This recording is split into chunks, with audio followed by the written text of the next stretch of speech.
Hello everyone, Amanda Grace here from Ark of Grace Ministries. When you're going through trial, when you're going through hardship, people tend to want to blame God first. People that don't even serve God want to blame God first. However, we have an adversary that roams about like a lion seeking whom he may devour, and that is the devil in the kingdom of darkness, who has been out to destroy God's creation and his children since the Garden of Eden and the catastrophic fall that separated God from man, that Jesus Christ had to come and die for our sins to rectify. We have free will. We have choices. Our choices produce an outcome. Our choices produce a consequence.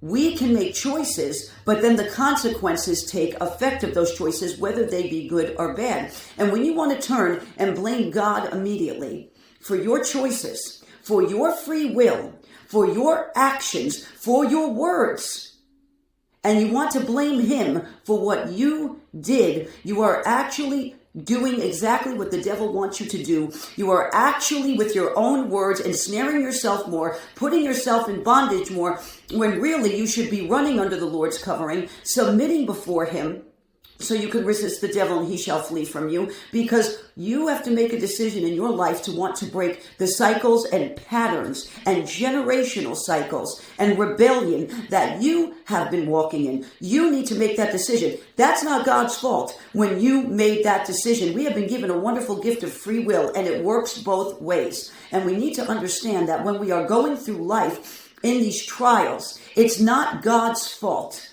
what you're going through. It's not his fault when you've made decisions as well that then take effect. It's not his fault that there's sin in the world because of the catastrophic fall in the garden.